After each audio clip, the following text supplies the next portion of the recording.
Oh. All right. Hi, people. Hello. Hello. This is Annie and Mandy here. Caffeine quitting support live. Caffeine-free support talk. With Mandy from Texas. All about caffeine All about and the nothing else. nervous system. And the nervous system. Yeah. Oh, let Yeah. me get the YouTube on too. Yeah. Good. Our nervous systems are delicate little Yeah. system. It's a Please, delicate system. guys, put something in the chat about the voice. Just making sure that it works.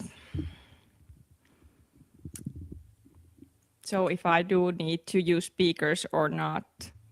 We didn't use speakers yesterday and it went pretty well. Yeah, I didn't use the headphones. Yeah. I think we like more like this, that we don't have to use those. We can just be free for people. Hello, ladies. Hello, Kevin. How are you? All right. Now I can see the chat. Okay. Hey. Got the sun coming in.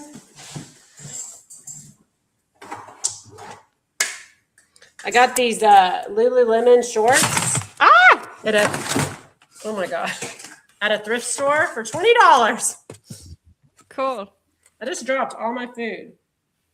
Some people were asking yesterday's live that does Mandy have a horsey? So you can answer also that. And does Mandy know how to ride? And can we do sometimes live that Mandy will buy me or I will buy a Texas hat when I come there? Oh my gosh, yes you will.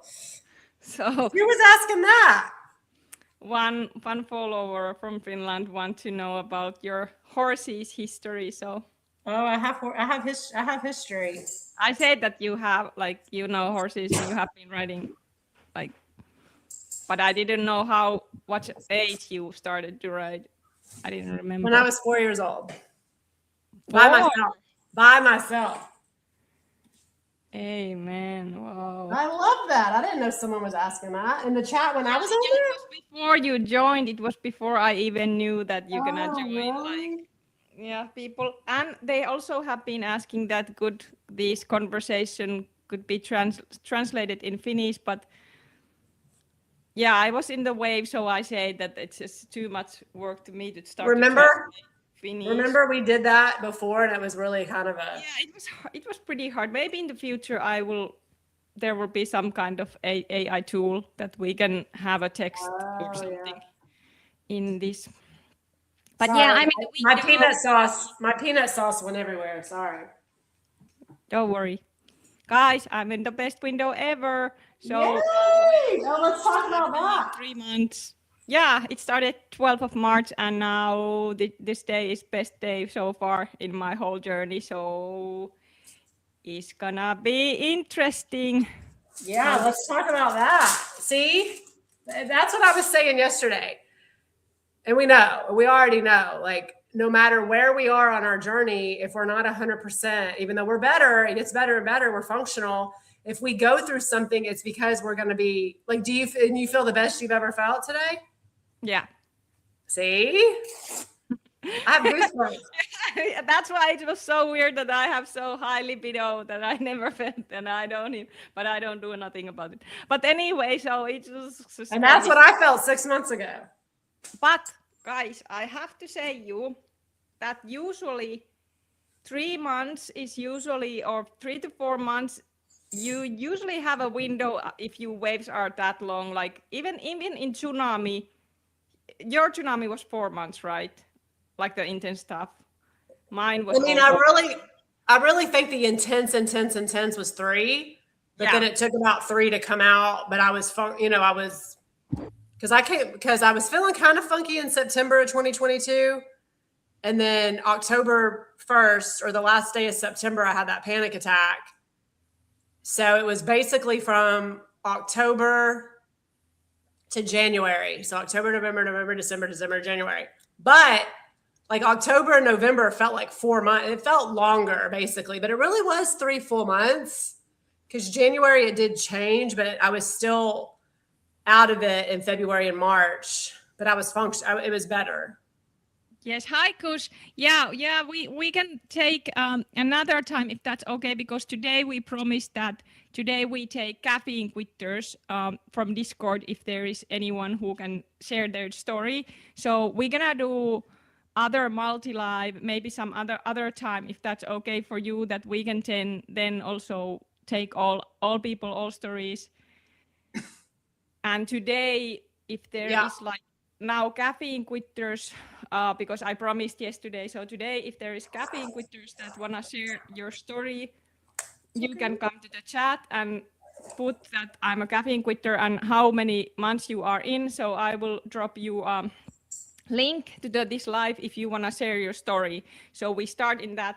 So anyone, if you are there and you wanna share your story or where you at, how many months completely caffeine-free or caffeine-free, and hit that on the chat, and then I will invite you in link. But Kush, we're gonna take you some other live definitely when we take all people in. Yes, and Kush, thank you again so much for your sweet words yesterday. And yes, it was very nice to have that. It was so cool. Yeah, backstage. Yeah, let's see how this go. Mandy, how many hours you have time today? You had some schedule. We go with your schedule today. All right. Like 2 hours. Okay, good. Hi, Tama. Plenty of time. Yes, because it's 6:30 here. You know what I loved, Kush? How you had the olive trees. We don't have our olive bushes. We don't have those here really. I think that's so cool. Yes, that would be cool. Maybe in the end you can show the garden if you want. Hi. Cool. I love the garden. It's so beautiful. We don't have also those olive trees. We don't have any of those here, so. I got a olive oil from the Mediterranean restaurant that I like. It's a Lebanese restaurant. $90 for like a normal bottle because they squeeze it there and then they bring it back. Yeah, so it's very high quality. Very high quality, and it's from their farm, and they squeeze it, hand squeeze it. I guess I don't know if that's how all good olive oil is hand squeezed, but they hand squeeze it. I'm like, that's crazy. Yes. I'm having leftovers. What's up, guys? How are you doing today? Let's see if I love that. I love olive oil and olives. Yes, I love olive oil too. Like, we have also very expensive ones here, but I cannot afford those. But the more expensive ones are more high quality. Well, that was a present. That was a present to myself. My husband bought me one a few years ago for a present, and then I bought a present. I think it was with him. I think it was for like a birthday or something. Wow, yeah. Yes. I ordered Vietnamese food last night, but I promised myself that I'm going to start cooking at home again to save money, and it's just better for you. Not that I eat bad, bad. Like I got beef and rice last night. It's just these little beef pieces. And I ate a lot of white rice. But anyway, I eat rice. I eat potatoes. I can have carbs. Carbs are no problem for me. Yeah, I think carbs, especially if you're active, but I haven't been very active. Yeah. And I can eat that, but what my point is, I can make that at home, and I've been eating out more ever since I was sad because of the discard, whatever it was, the cold turkey. Yeah. Of the guy. Do you feel now that it's like it's settling down? Like Yeah. I watched a video last night. It just popped up either on. I'm only on Facebook and YouTube. I'm not on Instagram and TikTok. That's too much dopamine for me. yeah. And I want to do a detox from Facebook. I'm not on there that much, but even YouTube, because they started doing the shorts on YouTube as well. But anyway, there was a video, a breakup really is a withdrawal. It's like, so it's real painful. And it's, especially if you break up with somebody that you think is your person, but that's like in our heads, because this is what I'm learning. If it's truly our person, then it's not going to end. Yeah. Yes. And so, but it's like, but I love it. Like, even when I was in my 20s and I dated a guy for 9 years, I was with a guy for 9 years. When we broke up at 2.5-year mark, but we got back together after a year and all that. But I was so young and I was so on so much alcohol and caffeine. I was so dysregulated, functional, but dysregulated, right? I wasn't, my nervous system wasn't sensitized yet, but it was definitely dysregulated. I hadn't fallen off the mountain. I was functional, but I was real crazy. It's not crazy. I mean, when girls act crazy and they psycho call over and over, you've got to talk to me and don't hang up on me, and you call it psycho call back. I would call it psycho calling. That's not crazy. That's our nervous system. I did that. Yeah. Is it a psycho call? Like, over and over. You're going to answer me, call me back. Don't ignore me. They're messing with you. The person's usually messing with you because they should break up, or end it because they're not treating you right. Many times with my exes, like I was just packing my backpack and I'm gonna leave, and I was so dysregulated. I'm gonna leave, and I was yelling, shutting the door. Then I was almost like feeling suicidal. Then I ran somewhere, and then I was just starting to text that, like, and then we get together, and crazy. Yeah, you do feel that.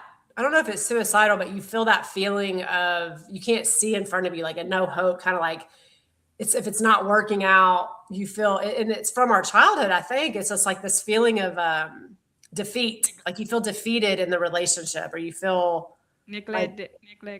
Like you're not working, like it's not working out, defeated, neglected, you're abandoning yourself, all these things I had no idea, like I know now.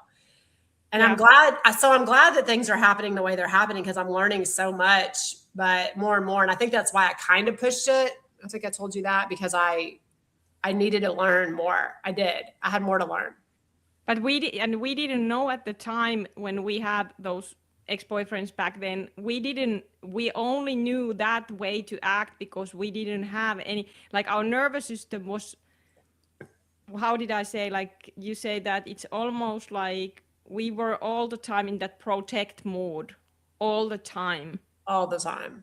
Yeah. And we were on so much alcohol and caffeine that in our 20s, we were just getting through, and we were in sympathetic, we were in protect. And and it was weird that even I was not even so much alcohol, but I started to drink. I was drinking alcohol, but then I started to drink. I changed that from caffeine in the bar because I started to be a driver, because many boys were asking, or the guys were asking, Anni, can you be the, you always need a drunk driver here in Finland. I don't know how it works in your country. That do you have these drunk drivers when you are young, that somebody is just, designated driver. Designated. Yeah. But of course you are not drunk when you drive. I was never the designated. Well, sometimes I was. So then I was just drinking coffee like crazy, and that didn't do any good to my nervous system.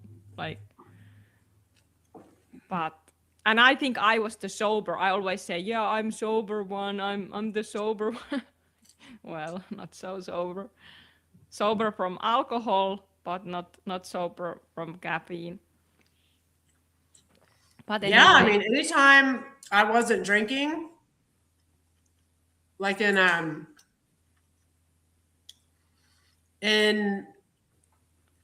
2019, I quit drinking for a little bit. Well, for the year, and then I relapsed for 2 months, and then I quit everything. June 2020. But I remember going to this party. It was a graduation. No, my friend got accepted to UT, which is kind of a big deal here in Texas. It's like a really good, it's not an Ivy League school, but it's in Austin. Yeah. If anybody knows about UT, it's very big in their football. And well, he got accepted there for his graduate program. And so he invited all of his friends and he rented this big bus. Everybody was drinking but me and a pregnant girl. One girl was pregnant. And there was like 25 of us. So we stopped at like 5 different bars. And the first one was in like a lunchtime, like 11, like brunch. And everybody started drinking mimosas and stuff already. And I got a big old drip coffee. I was like, yeah, drip coffee. And I had like 3 refills of it, you know. And then we went to another bar and I got a energy drink. I think it was like a what's it called? Red Bull and some wings. I was eating a lot. And now I eat so much more because I have an appetite, you know, I eat in the mornings. But anyway, yeah, I was like, I wasn't sober, you know, I wasn't free from substances. I could see, even though I was free from, I think I was like 3, 4, 5, 6 months. I think I was like 5 months free from alcohol. And I could just see where I had to have a good time. I had to have the caffeine, all that caffeine. I probably had like 800 milligrams by the monster because I drink a lot. That drip coffee is very strong. And yeah. I just remember having to have it now. If I would have waited 3, 4 years and so, you know, and got my brain to rewire like I am now, 6 years, I can go and do a party like that and not have to have anything. Because that's how important this whole, what we're preaching. Because think about it. I had to have that. And by the 5th bar that we went to, I took a cab home because I was just done. Everybody else was getting drunk. They were wasted. They were having their fun. And I couldn't drink any more caffeine at that point. It was like 8 o'clock at night. They were going to go all night till like 11. Wow. And I just wasn't having a good time. You know what I'm saying? And so I had to have it. So when people don't give the time like we have to rewire, you're not dopamine. Like you have to get your dopamine from somewhere and your excitement and your energy, your adrenaline, whatever, you know. And so it just makes so much sense. Like looking back, it's like, wow, I had to have so much caffeine to just even let me have fun with them. And then now I could just drink water and have a meal and have fun, probably go home early still, but have a good time, sing some karaoke and be, you know, I start listening to music and I get more high listening to music now than I did with the caffeine or any alcohol. I mean, like it really feels good to listen to music now. Yes. And it's not like it doesn't, like I remember like there's a difference, like there's a huge difference. Are you sober from alcohol only and still using caffeine? That's not sober. That's not like a nervous system. It's not. It's of course when you, like you said, you were sober from alcohol still before you did Fall of the Mountain. You were sober from alcohol, but you were still on caffeine. Right. Yeah. How did you feel when you were sober from alcohol? I was totally functional. Yeah. Well. See, I was functional, but so the same guy, he's my friend, Nick. He's gay, and we went to me and Matt were very supportive, and we went to a gay pride parade. I think it was like a month in between that. So it's probably dependent on where I was on my cycle. And I think both of those events happened in August, I want to say. So this is 2019. I'm still on caffeine. And it's summertime here. It's 100-degree weather, right? Cool. And I'm in like a white shirt, like this kind of, but it had gay pride stuff on it and some shorts. And we're standing downtown and it's a big crowd. And it's like, we're all waiting to take off on the parade. And I remember feeling like I couldn't handle the heat. I mean, okay, no one can really handle heat, right? Handle it. I'm trying to explain this, but I felt like I was going to pass. Like, it wasn't just like, oh, I'm hot. It's fucking hot. I couldn't breathe, you know, but we're standing there. I'm just thinking, It's because we're waiting. We're like all kind of lined up in this line, you know, and there's 10 people deep on both, you know, and then a really long line going both ways because it's a parade, and we're just standing there waiting for the parade to take off for like an hour. And I just remember feeling like I was going to pass out, but I didn't know what it was. And it was like I couldn't handle temperature regulation because I was becoming dysregulated. But that's the point I'm trying to make, is that I was still functional, but I still felt weird. But that's the different levels of, like, I think I was obviously in alcohol withdrawal because I was 5-6 months at that time. Mm-hmm. But I was on caffeine and a lot of it. So was it because I was on more caffeine than ever, or was it because I was in a withdrawal, somewhat of a withdrawal from alcohol, but I was still functional? I was able to go to the parade. Yeah. I had dopamine. It's almost like when we quit the caffeine too, when we quit everything and caffeine's our last thing to quit, we might still have some symptoms of something if we quit other things, but we can override that weird feeling of like, whoa, I feel like I'm going to pass out. I didn't pass out. Yeah. And I was doing yoga at that time too, I think. And I was in a hot room and I felt dizzy when I would stand up, and I would just shake it off. But what's interesting is if you're free from I was on caffeine then, but if you're free from everything and your dopamine system is really off, you're not getting any type of dopamine source. So it's really interesting because when people talk about symptoms, when they quit something and they feel bad, but they're still functional, they're still feeling bad. They're still symptomatic. Yeah. They're still, that's very valid. You know, what the level that they feel, any type of dysregulation, or just like I was dysregulated always, like I said, but I was functional. It's just this big, no one even went off. Yeah, I see. I don't know how that happens. I didn't touch anything. Yeah, no worries. I will add you.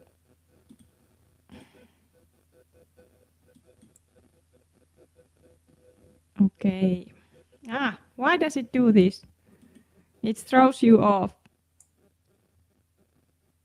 I'm trying to make this point. You know, it's so interesting because it throws you off. Are you doing something?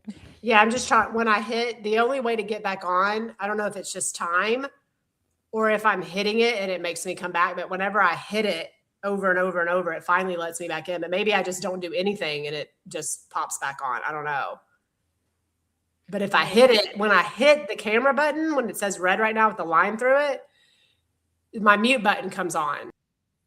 Yeah. Yeah, it's like you disappear. But I have to, the only way to get me back on is when I hit that.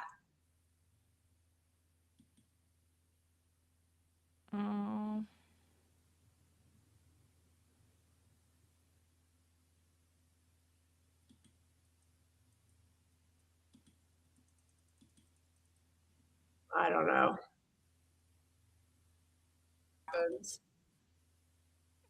I can still hear your voice. It just throws you away all the time.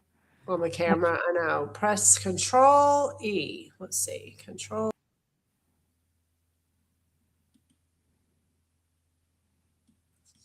I don't know.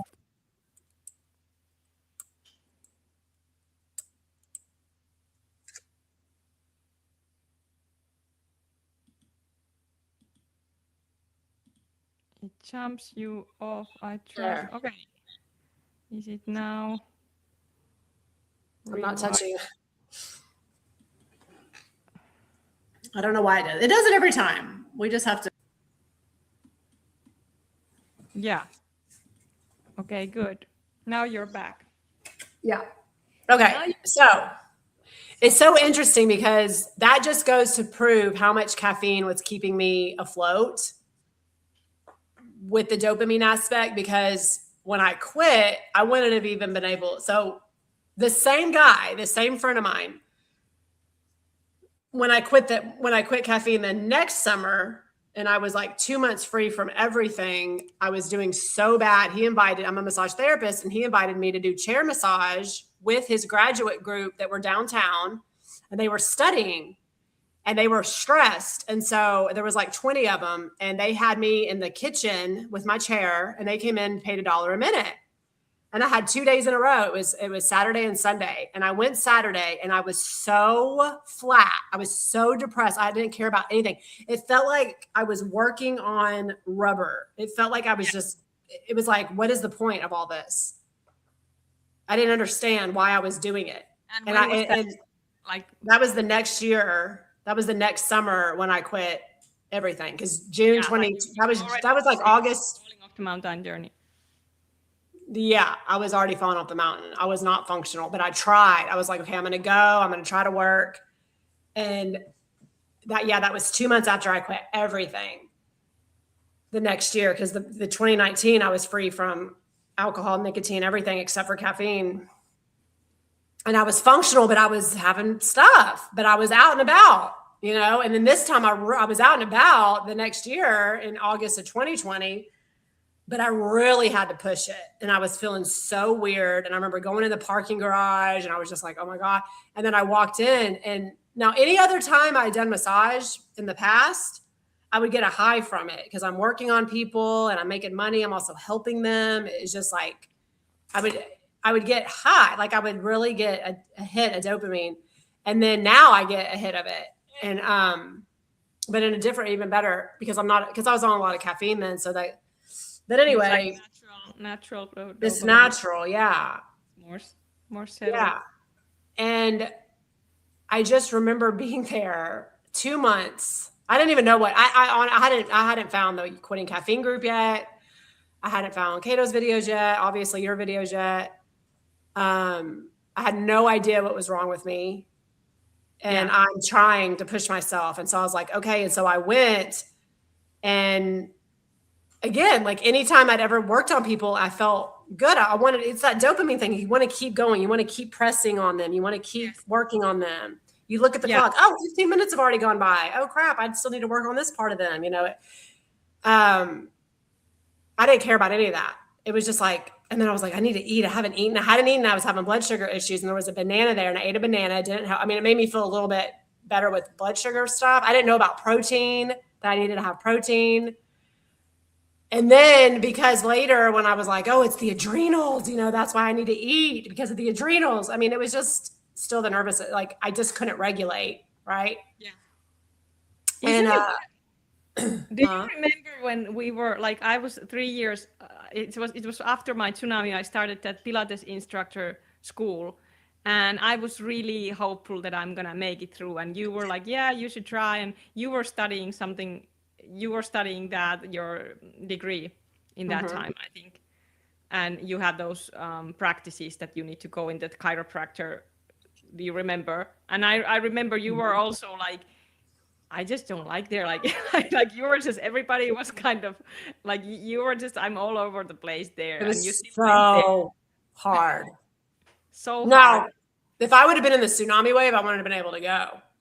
No, me neither, ever. But then even in that Pilates school, I couldn't make it. Like I tried to do, we have a lot of like practices, like it was really physical, like even it was online, most of that. But there, when I was there, those only two weekends, I think I did make it. Everybody was on coffee, and even the teacher said that let's get some coffee, girls, that you can study this because we have so much to study. And I was like, what the heck is happening? All people, they have energy drinks, they have coffee. I just couldn't. I was almost panicking there in the room. And then I just couldn't make it. I have to end that school because I went to the wave. Surprise, surprise. And I couldn't do any physical stuff. So now, if you think that you wanted to have gone into the wave, you just would have pushed through the classes and stayed? No way, because it's no way that you, in my case, you cannot push the physical stuff. No, if you wanted to have went into the wave, you would have continued to stay. I don't know, because it was so much stress because we have that anatomy lessons that I told you that we have to learn English and Finnish, like all the muscles in Latin, you will probably know they already, but I didn't know. We have to study all those, so that was so much stressing me, and I couldn't really handle the stress. So then I was like, why I know, but I still think you would have pushed. If you wanted to gone through that wave, I still think you would have pushed through because I could push when I wasn't in the wave, but when I was in that wave, I almost couldn't make it because, but I had paid so much money. I was in college, like it was like thousands. It was like $40,000. Yeah. And that's when I made my first B plus, and I didn't have to go in. I didn't have to do any physical work, and the tests were kind of easy, even though they were hard for me. They were easy compared to, I didn't really have to study. It was like a lot of them were on Quizlet for that semester. I didn't really have a lot of papers that semester. It was like the easiest semester I had, but it was so hard because I would have to do the test. One test was like 100 questions. And I was just like, it felt like I was walking through. I hated it. Every question I was like, oh, like it was no dopamine. I mean, it was so bad. But if I would have had to have gone into class, I wouldn't have been able to. I don't know what I would have done. Yeah. But you did. I just feel like you would have pushed through. Just like, okay, so, I mean, I have no idea. I don't know, because you just, we think that afterwards, sometimes we think that could we push that, but I can tell that even in this way that I had now, when the wave hits and when the intensity of brain feelings, you are just off the game. You are off the game because. Yeah. Oh, in a wave. I'm just saying if you wanted to have went through the wave, but you did go through the wave, so we don't know. Yeah, we don't know. And yeah, but I want to point this out, not to scare anyone, and just to say that when you are improving yourself, you are not improving yourself. When your system is improving with time in this journey, you're gonna have things that you have to try in this journey. Sometimes you maybe have a job opportunity. You don't know, are you ready to take that? But I recommend you to try, because it doesn't matter. You cannot always know if you can handle it or not, but you need to keep living. And that's the thing is going through this. You still need to try things. Sometimes there are little things. Okay, sometimes you cannot do them. And that's okay. One day you will be able to do all the things that you are dreaming and wanting, like whatever you need to do, like meaning that if you cannot work, you cannot work. But you can always do maybe something. You can try here and there. We tried, but here and there, try here and there, and that's okay. Some days you get a big dopamine hit, and you're like, I'm excited, and then I went and applied at different massage places, and then the next week or the month later, it's like, oh, this isn't as good as I think. It goes up and down, but we try. I find one video that I was filming you. I think it was like in 5 years, and it was after I had that. Before 5, I had have that 1 week intense wave where I had panic attack and depression, but it wasn't any level like this. And then after that, I was like messaging you, I have already done 2 workouts today, and this is my second walk, Mandy. This is so good. And I don't think I'm never gonna get waves again. I know, we always think we're healed. I mean, we're healing. Yeah, you were excited. But then we know if we're like our sleep is off or something, it's like, oh, okay, well, I still have a little bit to go, but it's good. We knew that whenever we're 100%, but you know how the feeling when you get like, I think that some people who don't have so much that up and down, maybe some people, they have more stable journey. It can be more frustrating because they don't kind of get even those highs. But because for us, it was there was those highs, but there was very low lows. And even my lows were sometimes so low that I went really bad panic. And yeah, you also went that tsunami panic. I remember you said that you were like somewhere close to grocery store and you think that you die. You couldn't go to the grocery store in that panic attack. So it really can feel real, the panic attack in that moment. My tsunami? Your tsunami, yes. Yeah. Oh. Yeah, I was trying to go. I had to turn around because I had a paper to write. I had to go back home and sit here in this desk, which 90% of my school was here. And I had to turn around. I had to tell Matt to go get me that's when I was carnivore. And I was like, will you please go get it? I did not have enough dopamine to make myself go into this dang store. Yeah. And I knew he could go for me. I was like, you were like so much into carnivore and you were like, Yeah, maybe I will drink a little bit lemon tea to the easier detox, and I was no, put those carbs back, and you're no, I cannot do that. That it's like, and you were probably detoxing a hell of a lot, but like it causes you a lot of stress. For you, it was because you were losing hair. You were losing hair. globs globs of hair, and I thought that that was the recovery, and it wasn't. It was extra stress on top of Extra it, stress, yeah. just I like never, me going through the stress of getting broken up with recently. It's like, and that's yeah, something that, okay, so that's something that you said that reminded me. I wanted to say this. So when we do have those good moments, those better moments, and we're like, we're great, that's when I was told, humble yourself, because we want to go and do all the things. And so I went and I did all the things, and flying and dating, and I got too excited. It's like, if I would have just taken that, the window that I had, instead of being like woohoo and like doing all the things, and I just would have like went to the gym here and there like 30 minutes, or just went for a walk, or just spent that time journaling or writing, I would not have felt as bad as I felt last month. I would have yeah, still felt bad, possibly, yes, because it was a wave, but I think I'm worse because of the excitement and because I could push it. So it's like I was always told, why you're still in this, however long it takes, be careful when you're feeling better. That's so huge. It's like, because we all think it, like, we're out, woohoo, and like we're doing all that. And I hear it with other people, especially men, on this journey. And this is just me being, just seeing. I don't know if this is true for everybody. I'm not saying that it's true for everybody, but this is just what I've seen, kind of like, not across the board, but I've just seen it, where especially guys, they feel better, they can wait yeah, like a year and a half, or wherever, and they think that they're out, just like we think. I mean, I guess we have more information to know that we're not out, but then they really get hit with the wave and they're freaked out like bad, because they don't have that. I mean, we've been saying all this. If people are watching over the last 4 years, they kind of know. And that brings up a topic.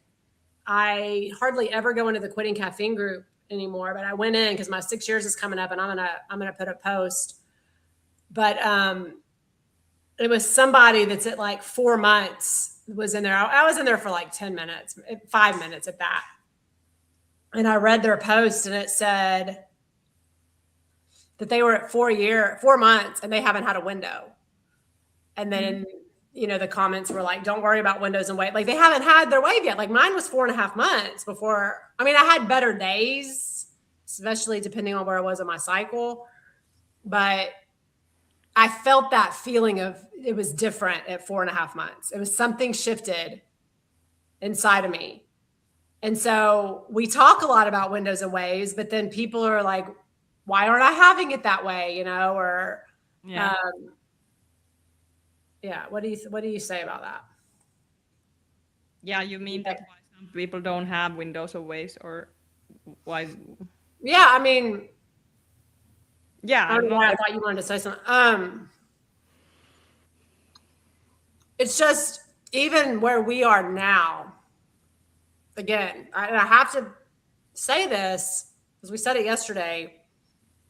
Here's the baseline when we fall off the mountain. We're down here, no dopamine. We're not on any drugs. Because again, like I said earlier, when I was off the alcohol, I was symptomatic, but I was still functional because I was on caffeine. Mm-hmm. But I was, but when you quit everything, you possibly go down to the pits. Yeah. Because you're getting no dopamine. And something else about when I went and did those massages, I did it that Saturday. It was awful. I did complete it. I didn't go Sunday. I didn't do the next day because I just couldn't. I called my friend. I was like, I can't go. Yeah. And some people had already paid me, or they were going to pay me, and I was going to make money. I couldn't go. I couldn't work on people and chair massage because I was, Well, anyway, so we go down here at the beginning. Like, we're up here now. Yeah. So we're talking about a wave, but I don't want to make people think we're back down here. No, but because the baseline goes more up and up.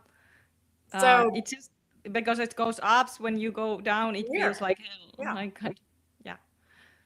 But anyway, so those people who are you watching this, some of you don't have really these windows. I also want to remind you that windows and waves can go on and off throughout the day. Like we never, with Mandy, I think you agree, we never in the windows, we were never 100%. Like it's just like we in our windows can be, okay, windows, you can still have tons of symptoms.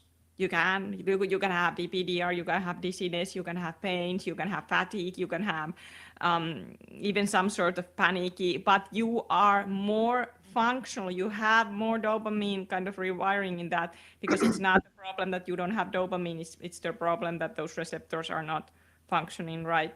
So the dopamine doesn't go where it needs to go. That's the problem. But you can stand, then when you have wave, it can be just those symptoms are like debilitating. Yeah, it's so true. Because it's like relief when you feel a little window. But then you have those moments where you feel 100%. Like I've had moments where I'm like so high, I feel 100%, but it's like a moment. I'm like, oh my God. And then you get excited because you're like, I think this is what I'm going to feel like all the time. But maybe a little more smooth. I think it goes high and then it all kind of, and then it's low. It all kind of balances. I don't think we're ever going to feel high all the time, unless we're doing something like listening to music. Sometimes we have to do things. We have to get out and about. That's what I was talking about yesterday. If somebody were to come over right now and say, we're going on a yacht, we're going on a cruise, and I'm going to give you money and everything, I'd be excited. I'd go. Yeah. I'd want to go. Let's go. But in the tsunami, there was no way we were. Because I couldn't feel. I hate to say that, but I said many times myself that I'm completely useless. Completely useless. That's how I felt. Like that's how it felt like when you don't have any. Because we humans, we are meant to work. We are meant to we are meant to do something. That's the dopamine. When you wake up, you naturally you want to wake up, get out your bed, start to do things. But when you have the deep anhedonia, it feels almost you are like a. What is that? Like the white wall. There is nothing. It's that feeling. It's that feeling or no feeling of it's despair when you're in it. But when you have the feeling of dopamine, even if you have symptoms and you got a little bit of dopamine going on, you can override the symptoms. But the symptoms are still there because you're still healing, but you get that dopamine.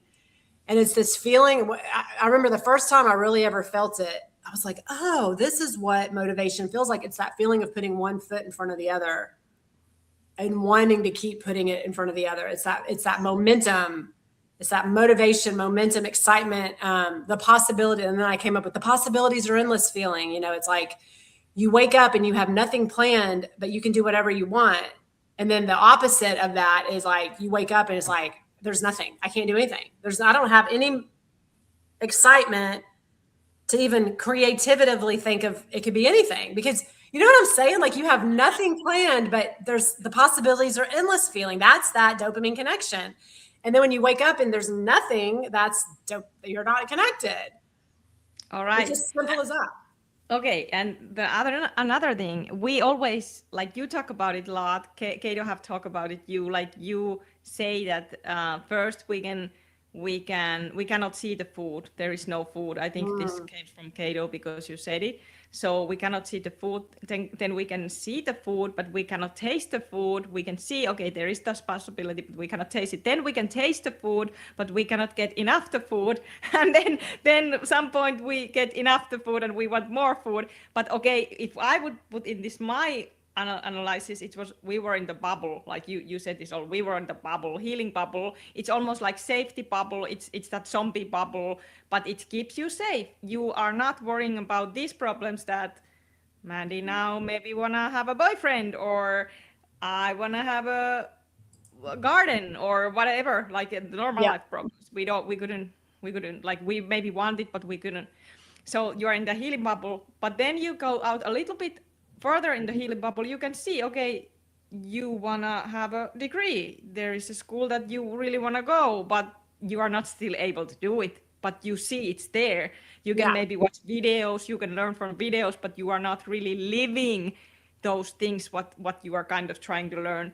And now I think we are in that state that we are coming out from completely of that bubble, and the world is out there, and we want it. We want the we want things. it. And we've Yeah. gone through that probably. For me, I'd say like the last 2 years, I've wanted things, but I've just had my moments around my cycle. And like last month, my cycle was very, very mental and emotional and depression. This month, my cycle is very physical. I'm getting breakouts. My boobs are, sorry if it's TMI, but my boobs are sore. Yes. And I have cramps and I'm hungry. And I was hungry last month too, but I'm actually, when I ate last month, I would eat and I couldn't feel full. This month I eat and I'm like, oh, I'm full. Like I don't really want to eat, but I eat. What day is that? Like why you are now? Like what you are I'm now? actually less hungry, honestly. I only eat like twice a day. I think 25. Let me see. I mean, I was crying at this time last month every day. Yes, Every you day. were. But I was at And my husband's parents' house. They were on a cruise for 2 weeks, and I went out there by myself. I took my dog. I was watching their dog. I was there for 2 weeks, and the third or fourth day I was there was his 1 year anniversary of his passing. And he had just had his birthday. What would have been it was his first heavenly birthday. It would have been his 48th birthday. And I was out there by myself, sleeping in the bed that we slept in out there. When we hated that bed because it was like a full, and he was 6'5" at 300 and something pounds, and I'm 5'11". Oh yeah, the metric. Well, anyway, we're tall and bigger people. And I'd have to go sleep on the couch. Like we hated that bed. He would sink in the middle. And so I was like laughing the whole time I was there by myself. Like, but that plus the breakup or whatever it was, we weren't even together. So I don't know how it was a breakup, but, and I was really, really, really emotional and crying like a freaking baby. I went in the car and screamed. It was the first time I'd ever screamed. I just screamed for like 5 minutes. I was driving down the road, like just like letting everything out, and not screaming, but like wailing, like, ah! And yeah, I was like, oh my God, I am really going through something right now. But I was functional. I could drive and I could go eat. And I went to my therapy at my grief counseling session.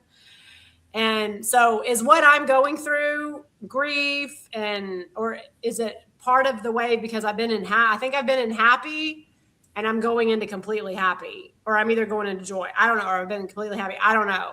So you have to go. So started here. Now I'm here. I went through a wave to get up here. It is that wave. Yes. But I also went through some situational stuff because I'm more upgraded to have that situational stuff.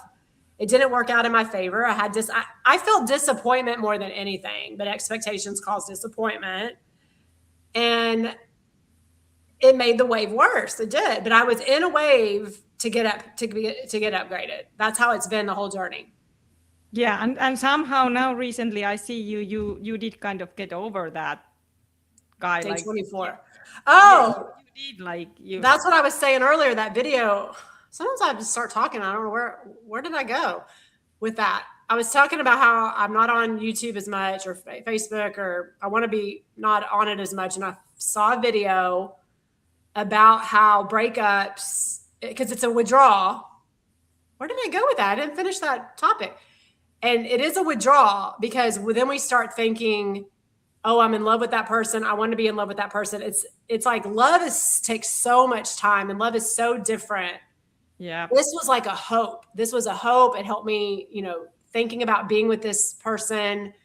It was a distraction. I mean, I did really like him because when it ended, I thought about Matt 10 times worse. So I was distracting from my grief, obviously. Yes. But my point is, it is a withdrawal because I did get a lot of dopamine from the interaction and talking with him. And I got a lot of oxytocin. Remember we were talking about oxytocin in the body. So it's all chemicals and hormones. And then when it gets stripped from you, you feel a dip. And now, am I going to feel as much of a dip when I'm completely in joy and happy? Probably not as bad, but also I'm probably going to learn in the behaviors and not put myself in that type of experience, a type of situation to where I have so much expectation. you know, or I have the whole like law of detachment and attachment, because that's what it is. It's like, it wasn't love. It was, I felt attached. I felt like I was getting attached. So I've been trying to learn like detachment, like loving things and appreciating things, but not getting so attached to them that where if it gets stripped away, just like Matt, he got stripped away from me, he died. So, or all of our possessions and stuff, like I'm really trying, I'm trying to be a monk here, you know, like I'm trying, it's like Buddha. I mean, I'm not Buddha, but just really trying to be in a place where I protect myself from feeling pain, but it's hard. But I think it's a practice when we, you know, heal ourselves from rejection wounds and abandonment wounds and the shame and all the things. Like that's kind of where I'm at now that I have more of the capacity to work on those things, since my anxiety part's better. But that, because I'm upgraded, I'm able to work on those things, but those things can cause pain. So it seems like I'm doing worse than I am, because I'm free from everything, even chocolate, and I'm able to work on those things. Most people don't work on those things. It's hard. Yeah, and most of our life we were getting really attached, like maybe apartment, maybe for a job, or maybe some hobby. Yeah. Like I was really attachment for the exercise. That was like, I was like, there is no way, nobody could never take my exercise away. That's almost like obsession for me. And look what happened in this journey. In this journey, I did have to go everything away. Like there's nothing that I could do. Yes. Everything. And now I can enjoy the exercise when I'm better, but I don't need to have, you know, if you have something that you only relying, you're gonna lose it one day. We're gonna lose everything one day. Like this bed, this house, this like it's material stuff. It's cool to have, but exactly. Yeah. And that's kind of where we're at, I think, is like understanding all that and it being part of our new way, our new patterns and our new way of thinking. And it's like, okay, appreciate things. But when we get so sad, so that was my whole point. So if we allow, and maybe, so here's what's interesting. So most people are on substances, and most people, there's thousands and thousands of videos about being hurt and being broken up with. And the fact, so my whole point, what I was getting to is the dopamine and the oxytocin, the chemicals that were released. But is that because I'm not in a steady place yet? Most people are imbalanced because they're on substances. So they are getting more, even though they're functional, they are getting more dopamine from things like boys and sex and the loves and the attachment. Because I'm functional now. It's like I'm back at where most people are, you know, but it's like I'm free from things and I'm learning. So I think I'm going to be elevated in that area to where, but I'm there right now where most people are, to where they get hurt, to where they need videos and information like that. But what happens, my whole point is, because I am there with my dopamine system where I'm getting more reward from that and high from the boys and stuff like that. So I get high from the music and stuff, but that comes back down. It was just like constantly boom, boom, boom, boom, boom. Now in a year or two from now, I'm not going to get as high because I am learning to rely more on myself and just living life. But I got high off of it where I am right now. And then, so this video said it takes about a month and a half to calm those dopamine, the hormones and chemicals down. So I feel better. It's natural. I erase. Did it say after break? Yeah. Oh, right. Month and a half. That's what this guy said. I don't know, but I'm experiencing it. It's been a month and I feel way better about it. Yeah. And I erased all of our text messages. I erased all the photos that we had. We didn't have many, but I erased all the photos. Well, he had sent me a lot of photos of himself, selfies throughout the day, and I saved them on my phone. So I had like a few photos of us, and then I had like a ton of photos in my phone of him, because he would just send me photos every day of his kids. So I got rid of all of that. I got rid of the text messages. Now, before, when I was in my 20s, I would have kept that, read through it every day, and that will keep you hooked a little bit more. Mm-hmm. So I got rid of everything, And it just takes time to heal that. So it's not like a crash, like what we went through with a withdrawal, like what we went through with caffeine. Even normal people who are not in this journey, when they have a breakup, they cry, they are depressed, they just cry, But that's what I'm saying. Most people are somewhat, even though they're functional, they're somewhat dysregulated to where I want to get to a place. Alcohol they take from the breakup, they take something to they're on caffeine. So I want to get to a place where if it doesn't work out, okay, so like when he ended it, it took me 3 days. Remember that one day we made a video and you were like, well, maybe it was because you had that moment and I messaged him one more time. It was that third day. And I shouldn't have said anything. If somebody breaks up with you, somebody ends it, you go, I wish you what, like a really healthy, mature, secure person, which, you know, most of us have these behaviors where we want to fix it. We want to, no. It's like, now I look at it like, yeah, why would I try to beg or plead with somebody, get them to see my point of view when they don't want to be, whatever reason they don't want it. Even though he said he did. He said, you're exactly what I'm looking for, all the things. I want to get to a place for me to where next time something like that happens, like I wish, but I can't go back and I don't want to beat myself up because I did do what I did.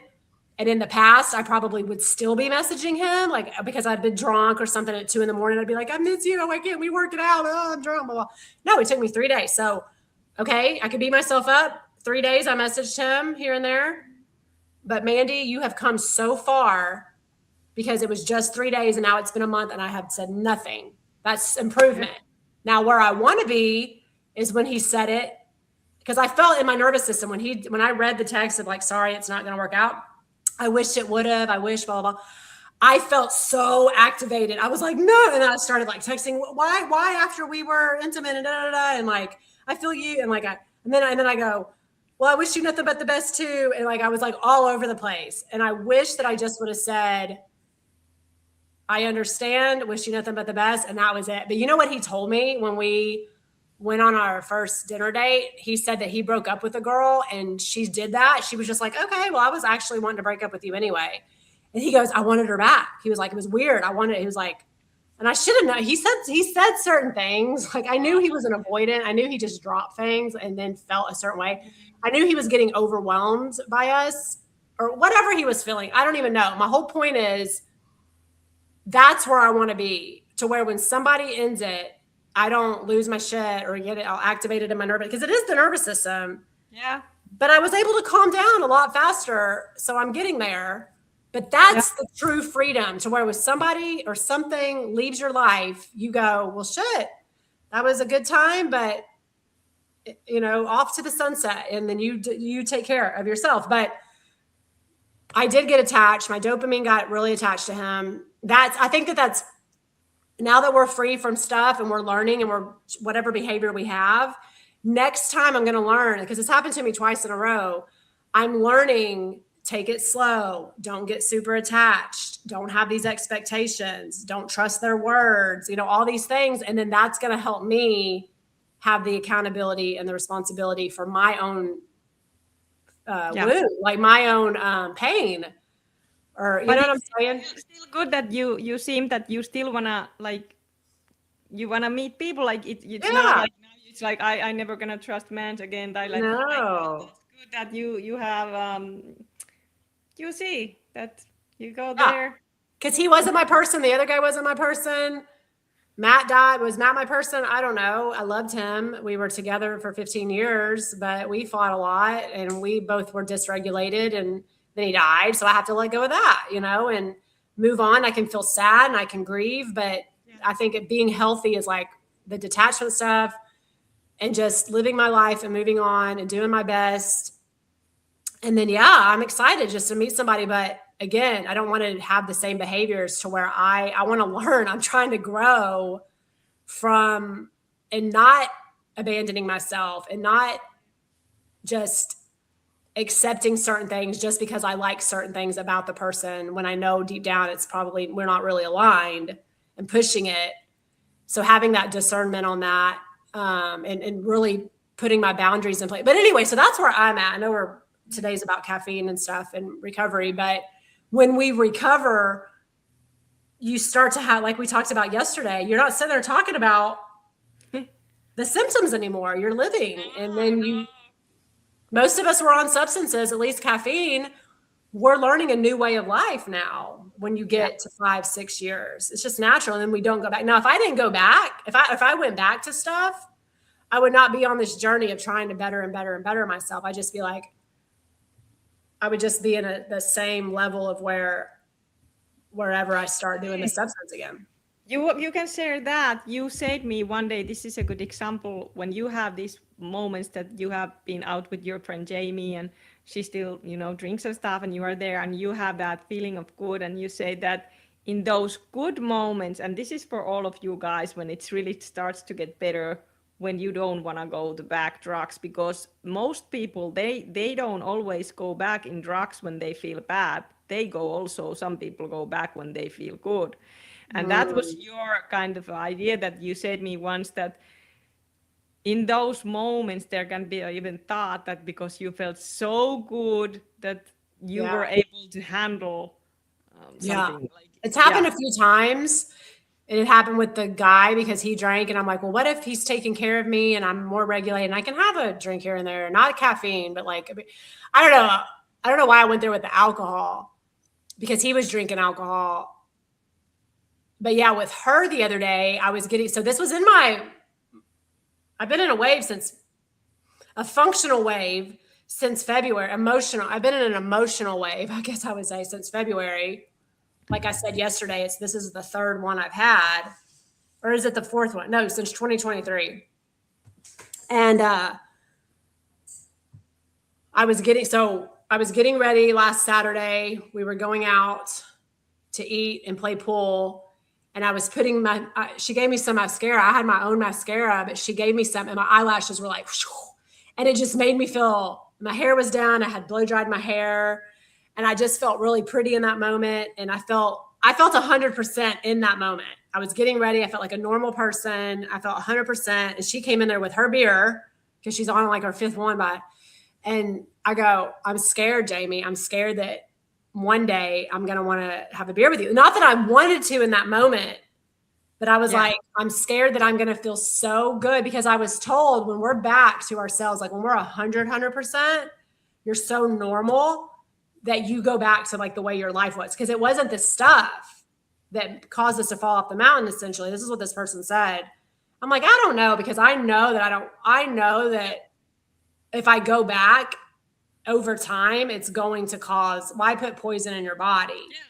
I know that if I go back, it's gonna go all the way. That's for me. Yeah, eventually. Yeah, maybe not the first day or weekend, but, and I'm not there yet to be able to do that. But my whole point is, it crossed my mind. And it's just a thought, just like the intrusive thoughts. It's not that I want to, it's not a craving. I think it's a real biochemical kind of normal thing that happens to people. And then it becomes a choice. Like, it really does become a choice. It's like, even if it crosses my mind, because every time she would pop that can, it would like trigger me. And so then I start thinking, should I not be hanging out with her? That's why we need to hang out with people that don't consume things. And I just want to be elevated more and hang out with people that are more like-minded. But at the same time, she's been my best friend 27 years. But if it gets to a point where in the future where she's drinking around me, it's like, I'm not drinking around you. Why don't you not drink around me? I can't make her do that. But it's like, I could get to a place of, I can only hang out with you if you don't drink. But I feel like it's not really that. It's not really about that. But if I ever come to a place where I'm like craving it or something, I'm going to have to say, I can't be around you, I think. I'm not there. It was just a little bitty thought that I'm bringing up. And I think it's important to bring up in our recovery, because I want to talk about that. That's something that, I mean, even who was saying it yesterday that they had, and I hear this all the time, that the caffeine withdrawal is so intense that they have a beer here and there, a drink. Yes, don't hang out with the toxic people. Well, I don't want to call her toxic. No, it's not toxic for people. For you, it's your friend, but just like. But I know what you're saying, Kush. I know what you're saying. I appreciate that. It's just, It's going to dry you out. Yeah, I mean, I just feel like where I'm at, I can, like, once we were out and about and I was drinking my water and we were playing pool, it's not even, I look at it when they're sucking the beer down, they start getting drunk. I look at it as a toxin. I don't even think about it. Again, I'm not craving it. It's just, I am being as honest as possible that when I felt really good in that moment, I never felt that good before. Yeah. I've always had the anxiety. So what I'm saying is, and I had the anxiety before, what I'm saying is that in that moment, because I felt so good, and I know it's only going to get better and continue to feel that way, when I'm so normal and I don't, like, I drank alcohol because I had the anxiety from the caffeine, I think. But she's my best friend. But she is doing a lot of things. Her and her husband fight a lot. They both drink every day. She is doing things that aren't good for me. So, I mean, you're right, Kush. I shouldn't be hanging out with her as much as, okay, I love her, but I don't necessarily have to hang out with her all the time because she's choosing to stay the way she is. Why do I need to put myself, I can be around her and not drink and be fine, but why do I want to continue to put myself in that situation when she's not trying to better herself? I get that. Yeah. But I'm not going to like not hang out. I'm not going to like cut her off. It's just, I think I'm going to get to a point where I'm doing other things because I was at a place where I couldn't do all the things. I could go to her house. I couldn't even go to her house but a year ago. I've only been hanging out with her since last January at 4.5 years. I couldn't do it before. Yeah, so, and you can now still enjoy being her friend like you couldn't before even do that. Like you can still sometimes you go walk in the beach and you have other things that you can talk about and all that. Like it's. And I'm not alone. Yeah, it's like Lee's not alone. It's just the fact that, yeah, I go to the beach. I could hang out with her. I could have support for her when Matt passed. But at the same time, now that I'm able to function more and go more places and do more things that align with me, I can make new friends. I couldn't even make new friends before. I couldn't go to places. So now where I'm at in recovery and just in my life, I can start to do more things. But I just think it's interesting. I just wanted to say that if somebody does have a thought, oh, what if I go back because I feel so good? Because that's what you were saying. It's when we feel bad, we don't necessarily want to go. When I help people, that relapse happens a lot. That's why we bring this up because not those who crash. Okay, I don't say this because we know that those who crash also have gone back. Like there are people who have gone back. So yeah, that is thing. When people do get better and they forget this thing, some of them go back, and that's why we want to bring this out because then you're gonna go the same. You maybe don't never fall off the mountain, but you're gonna go back to drugs. Yeah, and drugs gonna affect you. So. Yeah, we feel so good the further we stay free and we're free from the caffeine and our nervous system heals that we don't want to. Yeah, I just thought that was something important to bring up, that it did cross my mind twice, but it was such a fleeting moment that like that can happen to other people. It happens. People, and it's like, I'm not going back. I have no intention of going back by any means, but we get to a place where we feel so good and so normal. Can we do normal things like have a glass of wine? I don't want to though. Yeah. And I don't know if I'm going to have just one. If I could have just one, but I don't want that in my body. Why even? You feel so good. People, again, this is perfect with what I was saying earlier. Most people have borderline somewhere. They need that dopamine. They're on the caffeine to where they have mild, moderate anxiety or just behaviors coming into play where they need that dopamine from the boys and they're getting broken up with, whatever's happening. They need that margarita. They need that glass of wine because they're not down here in the dumps, but they're somewhere in here. And when they have that margarita or that glass of wine, it boosts them up to here. Yeah, they're like moderate. But if you do the healing like we have and you're up here in joy, why go have a glass? They're trying to get to where we're going to. Why have even something to get you boosted up when you already feel that way? Why put a toxin in your body when you already feel freaking high? Naturally, constantly. Like that's where we're going, to consistent control over our emotions and our nervous system and everything. that's the healing. It's like, it's in control. We're in control of it. It's not random or every now and then or having moments of it. Controlled joy. And now if somebody dies or like that, you're going to get some adrenaline. It's going to be a month or two of feeling a certain way, but you're going to go back. You're not going to come down here. You're going to feel some stuff, natural, normal human emotions.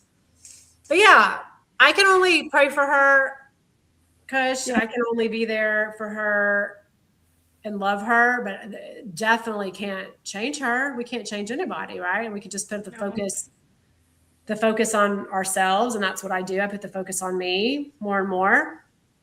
Yeah. Yeah.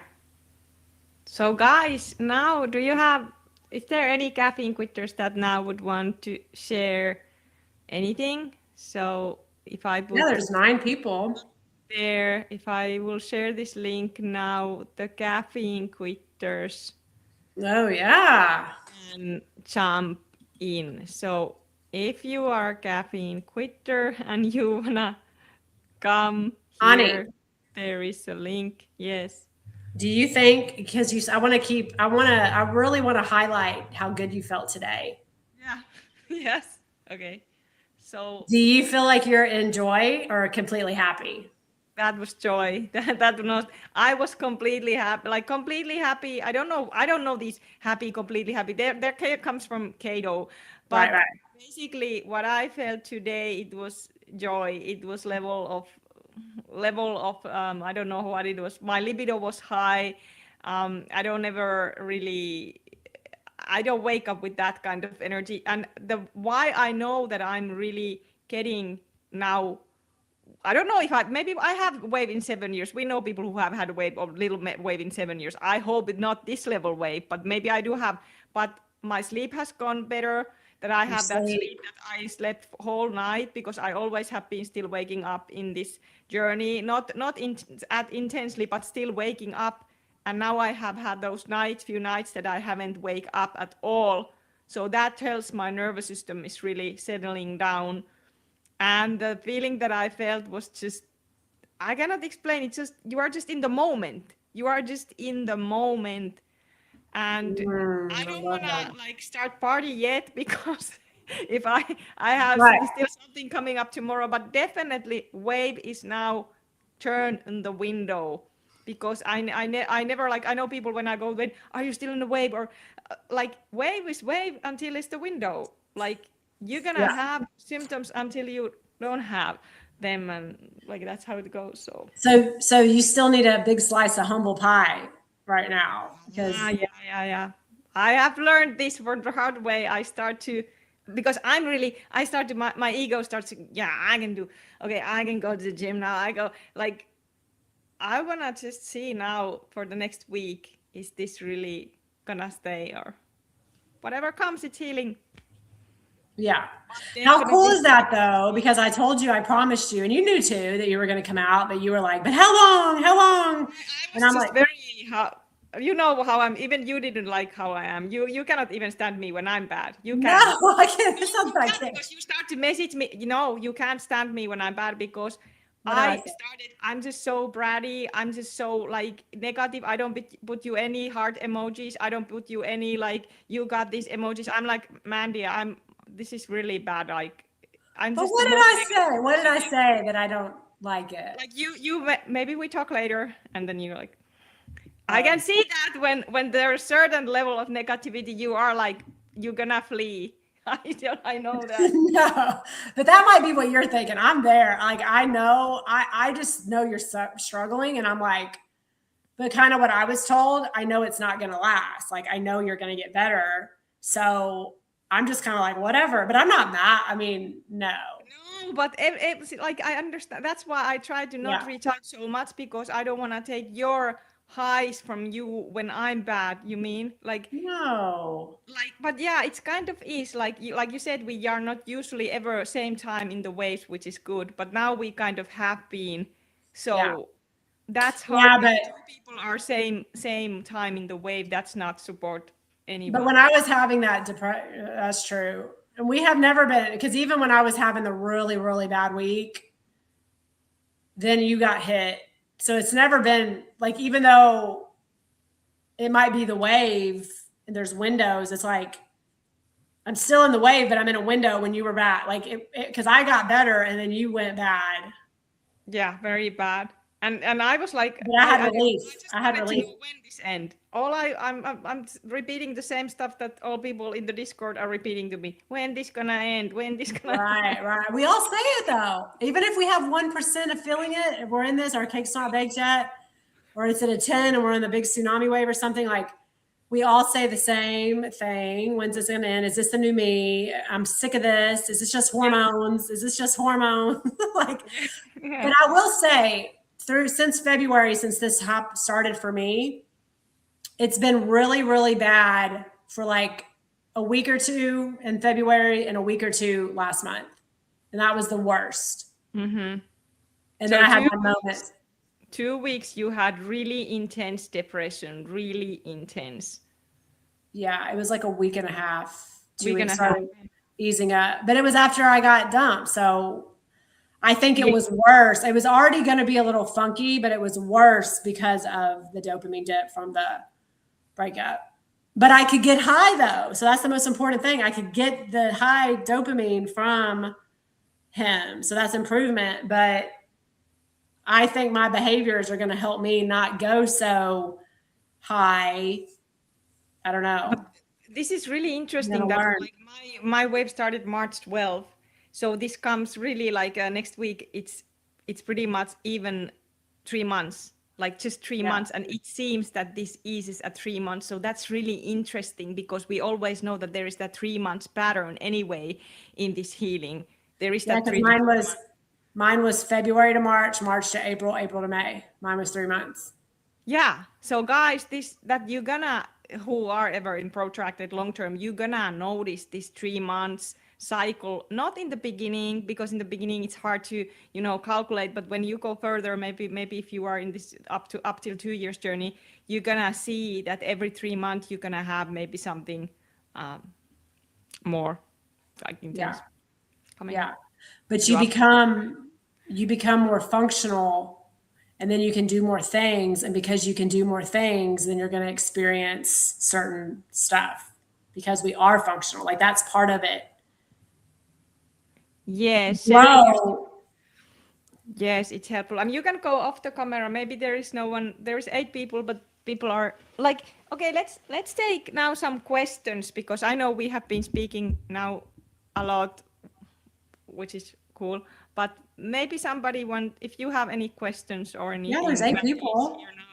Are there complete caffeine quitters and falling off the mountain people? I don't know. That's what I never know. So that's what we want to know.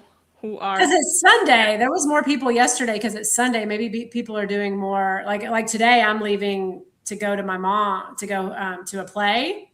Yes, and also because it's summer there, that can do a lot of. Oh yeah, yeah. People. I could talk about how the text. Who was asking about horses? Yeah, one my follower Risky was asking about horses. So I don't know if you are here, Risky, but tell about horses. Risky. That reminds me of Risky Business, the movie. Yes. With Tom Cruise. Yeah, I can talk about that if somebody wants. But yeah, so it's all behaviors mixed with the nervous system, mixed with the healing, depending on where you are. I mean, some people, I just had a lot of behavioral stuff, like some people might not, and they might not need that dopamine hit from a situationship and then they're not going to feel as bad as I did for a week or two, like I did. It's all part of the individual, the way that their journey's gonna. But I'm glad that we're talking about this. I know it's hard for people to hear maybe, but it's like if somebody's at 4 years, 5 years, and they're still not great, they're gonna love these videos when they're at 6 years and they're in a 1 week, 2 week wave. I already know there are people in 4 years and 5 years Yeah, behind us. We know that. Here, so they're going to appreciate us saying, hey, because we're just sharing our experience. No one should get mad or scared. Just like I'm so glad that Angie Peacock and Positive Benzo lady and Dr. Jen shared their experiences, even though I was like, that's not going to happen to me. But knowing that they're out there and that it did happen to them, when it does happen to us later on, it's like, okay. Yeah. I'm so happy that Dr. Jen shared that there were like, because I didn't know that people can have this kind of wave in 6 years. And then around this wave, I really started to dive deep. There have to be somebody, like there have to, and I find Dr. Jen had major wave in 6 years, but she didn't have 7 years. She didn't have, maybe she had some flare-ups like off days or something, but nothing bad. Then also Angie had, of course, I think she had a lot of rough times. She lost her dog and stuff, but she had definitely intense stuff going on. And 7 years, she was like 7.5, she was boom, like just very functional. But didn't Dr. Jen say she went in at 6 years after that traveling or whatever, and then her diet got a little bit better and she felt better after like a week or so, better, but it lasted up till 8 years. Did she say that? Yeah, I think it was lingering or something. Like I think up till that. So, but we have to remember from the benzo world also, many of there are in caffeine. They are still taking substances. Many benzo quitters are still caffeine, and also it's a little bit, like we know it's a different drug, and many of there are very much bedridden. Like Dr. Jen was many times very badly bedridden. Yeah. Those stories are a little bit different, but there are same elements, because the nervous system crash is nervous system crash, falling off the mountain crash. Right. So there are same elements. Even the drug is different. And right, because it's a nervous system. Yeah. That's what I was talking about Helmet's page yesterday, but I wouldn't mind emailing him and saying, hey, I could do a video with him, maybe. That would be amazing. That would be keep that connection, Mandy, because even if you do that, you're gonna have so much followers in your channel, and you have so much potential. Guys, say to Mandy that, Mandy, make your channel, because Mandy has so much potential. Mandy has so much knowledge about, for example, hormones. You always have been hoping that, so we could do. Yeah, Mandy, girls have been wanting us to do some point, maybe video more about hormones, so we could do that, because I don't know really how to explain those things. So maybe you could also tell about perimenopause or something. I don't know anything about that. So there are a lot of things that you could, Yeah. Yeah, I kind of forgot a lot about it, but I just know that when stress is high for whatever reason, it's going to steal the sex hormone, but it's just all time and the nervous system, really. And I just find it so interesting how, you and I both go through this way. We go both where we are, we're sharing it, but yet we're learning that in time, in our own time, that this is what it is. We're sharing our own experience. And then how cool is that you shared it? I'm coming on and sharing it. Now, I wasn't on here when it was really bad last month, but it was so bad. Speaking of talking to Helmet and maybe making a video with him, I almost had an opportunity to make one with Angie. Wow. But, I didn't message Brian Westlake this last month. It wasn't that bad. I mean, it was bad. I didn't message him like I did in the big wave. I didn't message, who was the one lady I messaged? The girl, Kalani. I didn't message her. You had still support, like you had. But I messaged Angie. Yeah, you did. Because I don't think Brian I don't think they went through anything. So I didn't go to them because they had an experience, so they wouldn't even know what to say. But Angie did have some stuff at 6, 5, 6. So I messaged her and she said, she messaged me back and she said, I don't read long messages. Yeah, but she's probably so busy. She's very busy. She goes, that's just a boundary of mine that I had trouble with before. And she probably spent a lot of her time helping people, and she just doesn't have the time. I totally understood. I totally respected it. I just hearted it but what I'm saying is I was so depressed. You want me to read what I wrote? If you want. Because I don't even really remember what it felt like last month. It was just, I just know it was depression. Of course, when it's bad, it's bad. And you don't have to remember now. It's like you are better from that now. Nobody really wants to share, or nobody really even comments. It's weird. Happy people, what? Yeah. Why? Miksi ette kommentoi? There's probably not a lot of caffeine people. Yeah, maybe not. Maybe some. I'm going to do reverse psychology. There's no caffeine people. No, but it's okay. People you can watch this afterwards, and they will be there. You can read it, but I will say one dream that I have from this channel that I have been praying, that we would have more these interviews, protracted people, especially protracted people who are in this longer journey, and we would have they are live. What are you laughing? I'm listening to you. No, are you not? You are not. It is so long. It is so long. It's gonna take hours. No, maybe. Hold on. It's you from her. So, yeah, Well, it helps though. You don't want me to read it? Okay, if you want, but it's your private message, so it doesn't matter. We're talking. I say everything on here anyway. This helps because this is. So, well, read. This is what I went through. It's just funny because I'm like, holy crap! I can't believe I sent this to her. Okay, I want to listen. This was May 11th. How long ago was that? So May 11th is now. We are summer 7th. So this is where I was in my cycle. I'm about 2 days. I'm usually 2 days earlier in my cycle. This is where I was in my cycle last month. Last month. Okay, let's listen. I was already feeling bad for about 2 days, like really bad. Okay. Now you're making me think, should I not talk about it? Okay. Hi, her name. I know this isn't the best way to get a hold of you, but next month I'll be 6 years free of everything. And honestly, I'm really struggling right now. I'm about to start my period and it always hits hard emotionally, but this feels deeper than usual. I know I'm doing better overall. I'm more functional now, which allowed me to travel, date, and even have, you know what, again, for the first time in a really long time. But when I told you last summer I wanted to do a video with you, I never told you that my husband had passed away just a few months before that.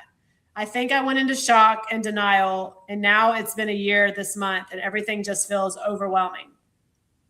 I also got involved with a guy I thought was really into me, and after 6 weeks and sleeping together, he ended things and said he needed someone who didn't need constant reassurance. That hit something really deep in me. I'm trying to take accountability for my part and understand why things unfolded the way that it did, but I'm honestly just not doing well. I've come so far in this journey and I've stayed completely free from everything. I don't even consume chocolate because I'm terrified of caffeine. Part of me thinks that being this free from substances is also why everything is surfacing so intensely now. The behaviors, emotions, wounds, all of it. So see, it's not necessarily symptoms like I had before. It's emotions. It's wounds. It's behaviors. It's overwhelm of like. You don't speak about dizziness. You don't speak about the pain. You don't speak about anhedonia. Yeah. So it's different for you. Like for me, I had those symptoms too. So it's a little bit different for you, definitely. Yeah, for where I am now. Yeah, for where I do have my moments of DPDR still. Like I have, I mean, I was up at 3 a.m, taking Arrow out last night, and I stayed up for an hour, but I'm used to it sometimes. But that doesn't bother me because I go back to sleep. Yeah. This emotional stuff was overwhelming. You know what I'm saying? Yes. So I said, the behaviors, emotions, wounds, all of it. I feel everything in capital letters. And then right before my period, I feel almost nothing. Just flat and disconnected, except I can still cry like a baby. It feels like major abandonment and rejection wounds are surfacing, codependency, people pleasing, seeking validation and approval. I know those are probably my core wounds. I believe the mental and psychological healing is still happening through time and abstinence, but unraveling the behavior of codependency is so hard. Yes, it is. Unraveling the behaviors of codependency is so hard. Nothing feels good again right now, and that's scary. I was so emotionally high off the guy, and now I feel like I crashed. I want to blame him, but honestly, I don't fully trust myself either. But see, now I do. I feel like I don't want to run to another guy just to ease this pain or be another external source of dopamine. I know I'm escaping into the being boy crazy. There's got to be another way. I don't know if you have availability, but I would absolutely pay to do a session with you just to talk through this stage after almost 6 years. I know this has still been to be part of the recovery process and not just this is who I am forever. But lately I feel really disappointed and almost hopeless, which scares me because hope was what carried me through this whole journey. And I had that hopelessness for like a week, and now I have hope. Yeah. I want internal love and acceptance so badly. That's what I'm working on, internal love. And now I feel it. See, it's like I had to go through this wave of feeling all these emotional stuff, and now I'm feeling more internal love than I have, and it's continuing to get better. I said, I want internal love and acceptance so badly, but external validation has always been easier, even though I know it never truly lasts or fixes anything. I'm trying so hard. I always tell people that I help that when these waves hit, they lie to you. And right now it feels like my brain is lying to me really badly. I'm also trying to be grateful that I'm more functional and can do things like walk because my workout intolerance is better, but it only gets me so far. Thank you for all your videos and everything you do. I still hope one day to do that video with you because I do know it's better, so much better. I always tell people to focus on the improvements and that there has been so many. I think the main reason I reached out is because the rejection from this guy after finally opening up and feeling vulnerable just brought me a lot of deep wounds to the surface.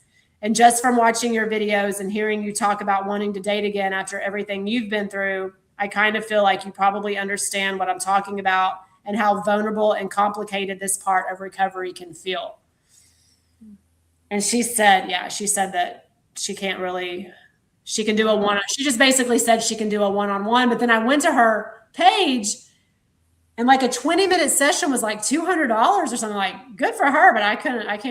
I want to do it, but I'm glad I didn't make a session because now I feel better because it's part of the process. Like it can be, the emotional stuff can be part of the process. So what I'm saying is no matter what we go through, if it's psychological, emotional, physical, it comes up and then we're upgraded. Like that's how it's been for you and I this whole time. You are very good about sharing stuff. I always admire. I don't know how you do it, but you are very good for writing things. And like that helps for many viewers when you read it, because I think most people, when they go through this, they don't know that there is that emotional part that heals fast, kind of. It comes. I'm staying free. I was on alcohol. I'm staying free. This is my journey. If anybody else has it, then they can resonate. If they don't have it, then good. That's great. But it can happen emotionally. This is my journey. I'm better. I'm more functional. I appreciate you saying that. I was at the park when I wrote it. I wasn't at home. I was out and about. I was at the park with Arrow. But yeah, it's what I experience. And yeah, writing does help. Journaling, it's just, for some of us that have a past, which we all have some type of past and wounds, and then you're on substances most of your life, and then you quit, this is recovery. Yeah. And to stay quit and to not go back, to not even go to chocolate and just really, yeah. So writing helps, or doing drawing or painting. Yes. Yeah, it can be. I remember I have that little coloring book. I haven't done it this way I didn't want to even do that. It was weird because my brain was so off. I only, in my worst moment, I could only keep my eyes closed. That was really scary, really scary. I couldn't even watch the screen. I couldn't read. But anyway, I have that drawing book that I could, like coloring book, that sometimes I did do in this journey, that in the evenings, all I did, I was coloring that coloring book. So that's nice. Yeah. I remember having that where I couldn't do anything. I tried to watch Pretty Woman the other night, and then I was analyzing that about behaviors. I've never watched Pretty Woman and analyzed the behaviors. Wow. There are videos of neurological painting for healing. Wow. Yeah, I'm sure there are. Like, what kind of... You know what? Can I tell you something? Yes. Speaking of like moving forward, and it's interesting that I reread that because I haven't read it since last month, and where I was with my cycle, I'm not feeling that now. I feel more physical PMS, like physical stuff. I don't feel as emotional, which is really cool. Like, it's just natural. I don't feel it. I just feel more physical, which would I, like, let's say he would have ended it this month. Would I be feeling the physical and the emotional? Or would I just been like, okay, we broke it out, like it's over, and not as emotional? Because when I was at my in-laws and I started crying a lot, it was about him and Matt. I was like, Matt died. And I was like looking at his photos and was just like, Wah! And then three days later, once my period had started, I think it was like day 3 or 4, I just felt better. And I wasn't crying about Matt. He was still gone. He still died. But I wasn't crying about him anymore. You know what I'm saying? I wasn't as sad about Wagner. It was like I was feeling bad and emotional because I think I was going to be there anyway. And then I was associating it with Matt and Wagner. I wasn't, or the guy, I shouldn't say his last name. It was just like we were talking about yesterday, when somebody goes through a wave and they quit the sugar and then they think it's the sugar, when maybe it's making it worse, but the wave was going to happen anyway. Or like when we drink ice water, when we're normally drinking water, we think it's the ice. You know what I'm saying? Like, was I associating it with? Yes. Because that's what I said to somebody else. To my friend who's 15 months ahead of me. So here's when I came out of it. I'm going to read this. This was May, if you don't mind. Yes. We read it. I think we can do 2 hours today. So we have still, it's 1:37. So it's 12. Yeah. So we have like and I need to get in the shower. Yeah, we can do what, like 30 more minutes? Yeah, 30 more minutes about. Then I have to go also. Okay. This was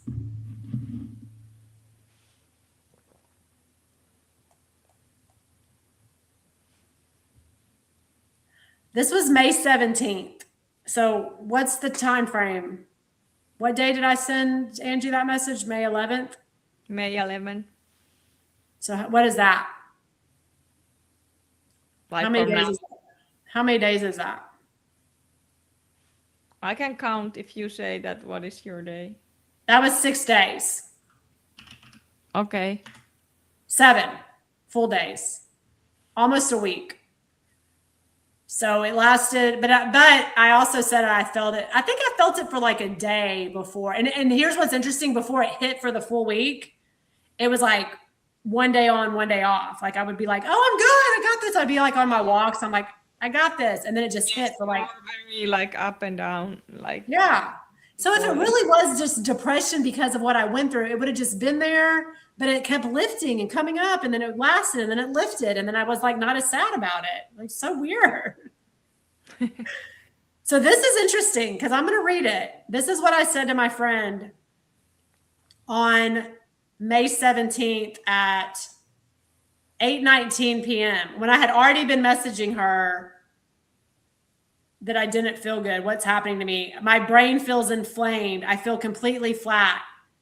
I have stayed completely free of drugs and alcohol for almost 6 years next month. I don't even eat chocolate. I don't even eat sugar.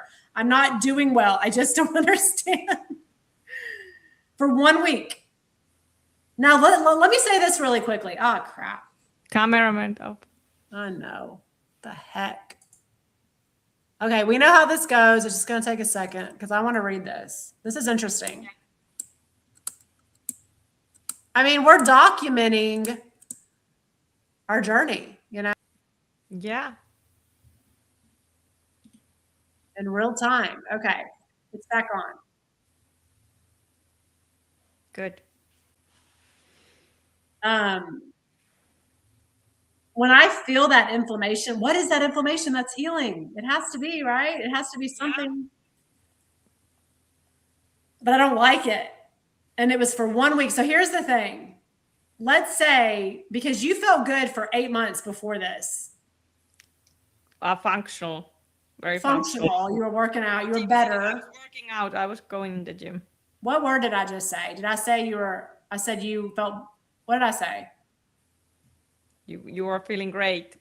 Or feeling great. Okay, you were good. Always feeling great all the time. But I put it in the, when I'm functional, when I'm working out, I wasn't like bad.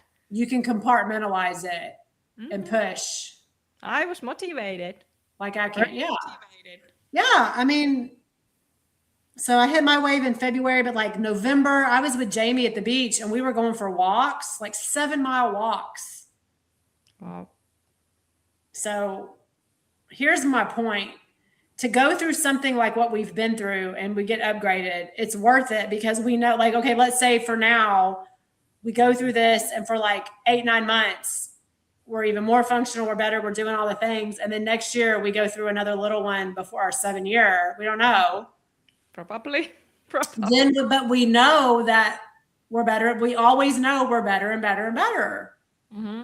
And I would take the functionality for that 7, 8, 9 months to have a little bitty wave of a week. I mean, yeah, okay, it's been 3 months, but it's up and downs. It's only been like, that was the worst week besides February. But the other dude ended it in February. I know I sound so, I keep getting broken up with, I'm crazy. No, I just. But all I want to say that I don't care about, I don't mind having like week or 2 weeks off days or whatever. I just, for this, it surprised me was this long and completely out of the bush of the intensity that I haven't had it since 35 months. So I can tell, like I can take weeks, 2 weeks, like feeling depressed or off. That's nothing for me. Like, but you weren't feeling the whole time since March every day bad, right? No, but like first I felt like physically very tired, like I said, just physically very tired, but mentally okay, like mentally relaxed. You know. But then I was still in the wave and I was kind of frustrated. I had to quit in the gym, but it wasn't like that bad. But then when it went mental, then it went bad. That was like really bad. Right. But well, that me too. That whole 3 months wave, because I know when the wave started, I know how it started, like very physical tiredness. Yeah. So see, for me too, it was 3 months, but it was only, I mean, we got on here, I made videos with you. I talked about my experiences with the dating and all that. Mm-hmm. And what I think, me being free from substances, because they both drank, I think that they knew that it, you know, I'm doing good. It's like, I know I'm elevated and upgraded in my life because I never had problems dating when I drank because I was dating people that drank, you know, now I need to find people that don't drink, but they both said that they didn't drink that much. And then I found out they did. But anyway. And you will find. Anyway, I know. If I date somebody who says that they don't drink, I'm in a place right now where I don't know if it has to be somebody that completely doesn't drink or if it's somebody that really, truly only has like 1 or 2 here and there. I don't know yet. Yeah. I think it has to be somebody that's completely free. If they're not lying. Yeah, I think it's not that somebody have to be like completely sober necessarily, but you will then see when you meet the right person that you have things that just match. It's just, you know, then. Yeah, he really has to truly not. He can't be lying and say that he only has one or two when he has 8 tall boy No, no, IPAs. lying is always bad. I don't know if it was lying or just being deceit. Like, I don't know. Or maybe I just thought he didn't drink that much. But then he had 8 tall boy IPAs. That's a lot, right? That's a lot. Anyway, my point is I know I'm better, huh? Okay. Yeah. So at 8:17 p.m. after I'd already been messaging her, I'm frustrated because it was 7 days, but it felt like 7 weeks or something. You know, it felt like a really long time. I said, okay, that despair, anhedonia, depression lifted a couple hours ago. It hits and then lifts in about a 24-hour period. When it lifts, no inflamed brain feeling or stuck like that forever feeling. I can't see anything good, purposeful, fun, nothing, and I hate it. Never fails to scare me when it happens. The way I feel about Matt or the guy are not detrimental right now. But when I feel the despair, it feels like my brain wants to attach to something more concrete to find reason why I'm feeling that way. Yeah, sure. All of that stuff sucks. But the way I feel now, it's not the cause of it. So I'm speaking the truth here. This is how I felt in the moment. I said, also, the way I feel now, I can differentiate that I have never had that before I quit alcohol and caffeine, even before my period. I would have rage, irritability, frustration, anger, all those types of PMS symptoms. Maybe every now and then I'd feel a little bit of light depression, but I would just have a big old coffee and get on with my day. And then I'd start my period and I'd be fine. I definitely never had it on the day 3 of my period like I did today. So it has to still be part of recovery. It's just so hard for me to believe it. You better believe it. Laugh out loud. I said, so if it comes back, instead of explaining to you, I'm just going to say, it's here. Depression is here, or depression. It's always been my worst symptom. Panic attacks and intrusive thoughts suck and all, but that deep depression and me don't mix well at all. I said, I think I'm going to cry happy tears because I felt so much better. And then I felt it never came back that bad. Yeah. Wow. So that was message to your friend. Yeah. She's 15 months ahead. And she just said that the breakup was kind of like a grief part. But I think, again, like it just lifted though.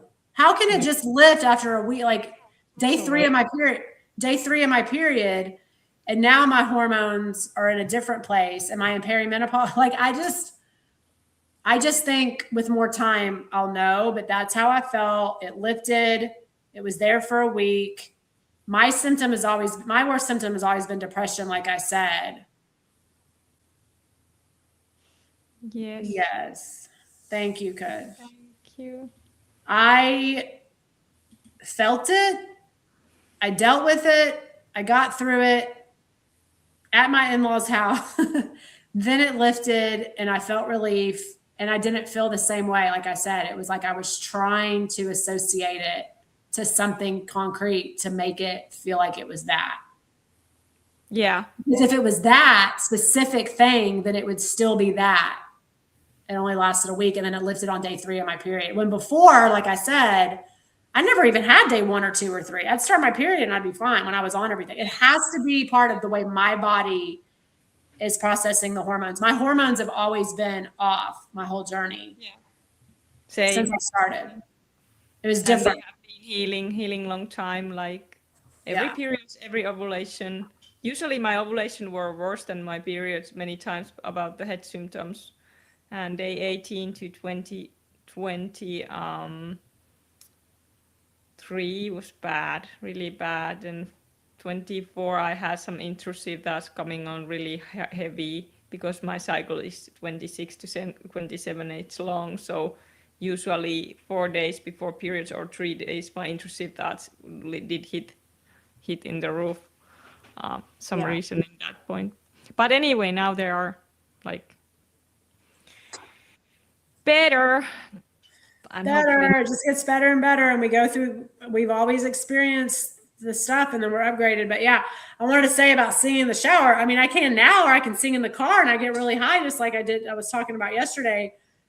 But when I felt that way, it's just getting through it. Like there's nothing like that. It's complete shutdown. Like my brain just felt shut down. I don't know how to explain it. It felt like inflammation. Well, I did explain it. It feels like inflammation. You could explain it how you explain it. Just inflamed. It's like inflamed. I can't think of anything good. Like nothing's there. Like there's no putting one foot in front of the other. There's no. I mean, how many exciting things are out there in the world? Like so thousands. So many things. And the negativity is the worst. That shut off is the worst. Like yeah, it is. And it's so negative in that moment because that's the state we're in. We're in that more fight or flight, sympathetic state. But there's so many things we could do: painting, art stuff, go snow skiing. I mean, there's so many things we could learn. And like when I'm feeling that way, nothing. It's like I can't think of anything good. It's like a multiple. Yes, and that's why we're gonna now put this live. And I'm going to also continue to take everything out from this window that I have left or however it belongs. And you're going to go, we're going to do stuff, not just think about it. We're going to do stuff, walk and train and whatever. Okay, so and Kush wanted to show your garden in the end. So there was quiet chat today, it's okay. But Kush, if you wanna jump in the end, you can jump in now and you can show the garden and then we're gonna wrap up this live. Yeah, and I'll go get ready and go meet my mom for the play. It's a Harry Potter play. I'm not really into Harry Potter, but me neither. Even I've seen the novel, but I'm not. It'll be fun, and then we're gonna go eat, so that'll be cool. Cool. Okay, so Kush, do you want to jump in? You can use that link that was there if you are there. Yeah, I want to see the garden. Can you? I have to go out. Okay, so you have to go now. That's okay. That's okay. Or you have to go out there like before. Yeah, because I have to actually get in the shower too because I'm so bad with time. He's saying he has to go out. Few minutes. I might just go and let y'all do that so I can go shower because I'm so bad with time. She wants me to be there. I'm supposed to be there at 2, but she said be early. Yes, don't worry. We gonna continue with Mandy later and we're gonna now say bye to Mandy. Thank you, Mandy. It was always amazing to have you. Thank you. And it always gets better no matter what we feel. It really does get better. Yes. Thank you, Mandy. Thank you, Ani. And thank you, everybody. See you. Talk soon. Thank you for letting me share. Of course. Okay, bye. Bye. I'll talk to you soon. Talk to you soon. Bye. Okay, so we're gonna wait that Kush will show the garden for the end. Why you have been so quiet, guys? Well, sometimes it's good to be quiet. At least we have some viewers. I don't know who is watching this. Kuka tätä katsoo? Miksi ette te puhu mitään? Vai onko täällä ehkä kenties minun suomalaisia seuraajia? Meitä! No se on kyllä hyvä jos on, but I always wish that you could comment something. Good.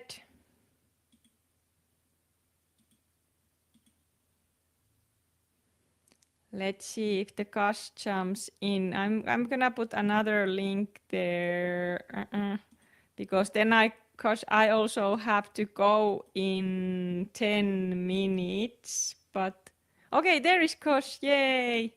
There you are. Hi. Wow.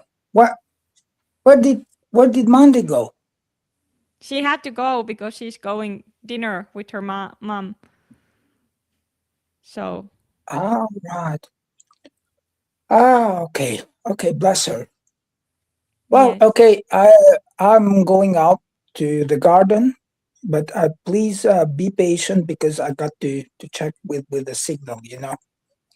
Yeah, And don't I'm worry. I going have to walk. 10 minutes. I have 10 minutes, so don't worry. Yes. Okay, honey. Wow, she left. Okay, it will be another time, hopefully for Monday. Yeah, Okay. because we need to, we have this timing, and Yes, yes, because it's yes. It's different okay. timing, but It's okay. I sorry just, about yeah. that. Okay. No, no, no problem. No problem, honey. It's fine.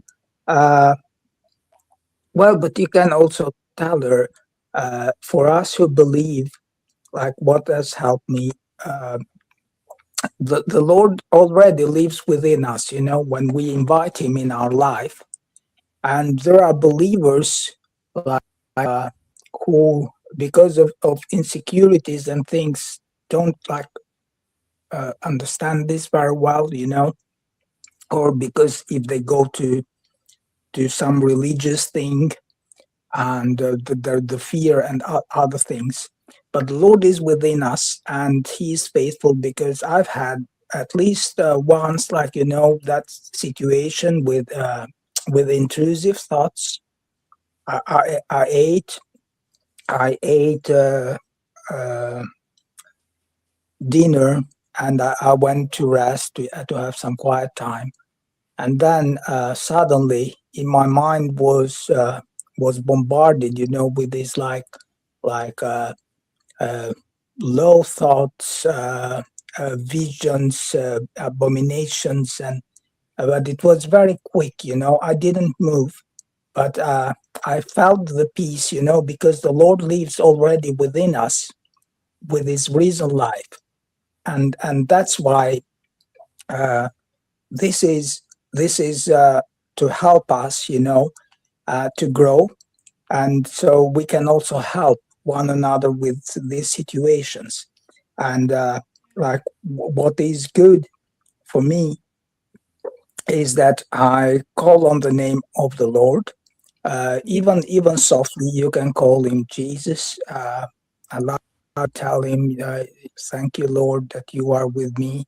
If you don't, if you can't say this on loud because there are other people or persons around, or I don't know, you might be at the train station or you know in the street, or but you can still find a place and tell him and. And also, if you are comfortable enough, you can read the promises that He has given us from the Scripture, and Yeah. aloud and listen to your voice. And something that has also helped, I put on like praise music and keep on like cleaning, or if I'm doing some cooking or something else, that helps also. That is Yeah. also a help. And just I'm just trying to share from practice like what's helped. And even more, if you find a brother or sister, uh, precious brother or sister, online or on phone, that telling telling telling the love of the Lord, and reassuring the person about this, and so they can overcome, you know, with the love of the Father and the Lord and of brother and sister. Even like if they are away, if you send that like I love you in the Lord Jesus, sister, or I love you in have a great day, and it's good motivation. Even that might be might seem small, or looking Mhm. forward to talk with you again, or to be related, uh, and that's very helpful. Okay, It then is. I'll try and go out and just if it happens that I drop on it, please just be patient because it will be very quick, you know, because I'm going to walk uh, to come out of the building to the garden. You understand? And so if there is Yes. some problem with the signal, I will try and come up again and show you. show you Yeah, the but garden. don't Okay. worry. I have, I have 5 minutes, then I have to go because I have promised that Yes, we will yes, talk yes. later if Okay, that's hard for you. We can do another okay. day. It's okay. It just few minutes. It's fine. Yeah. I'm Yeah. very happy even with that. Even with that, Yes. it's okay.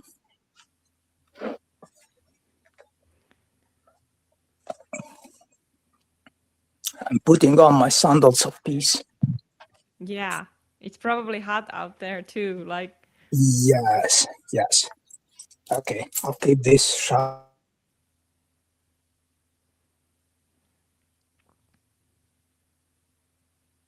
yeah, I think you're muted. I don't know if you did accidentally muted or intentionally. Yes, guys, we have to end soon. I have to go out, but we're gonna see from Kush Garden, which is cool. Which is cool to see.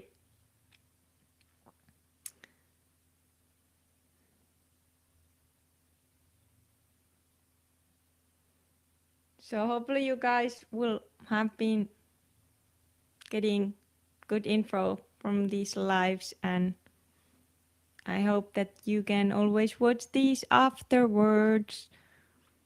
Also,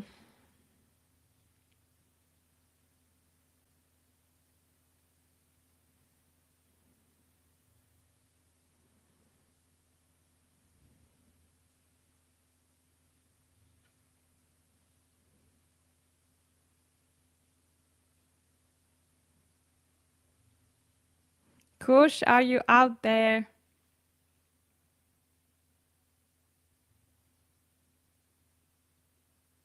There you are. There you are. Okay, Sister Annie. We are Hey. out in the garden. Okay, you can Yes. see these are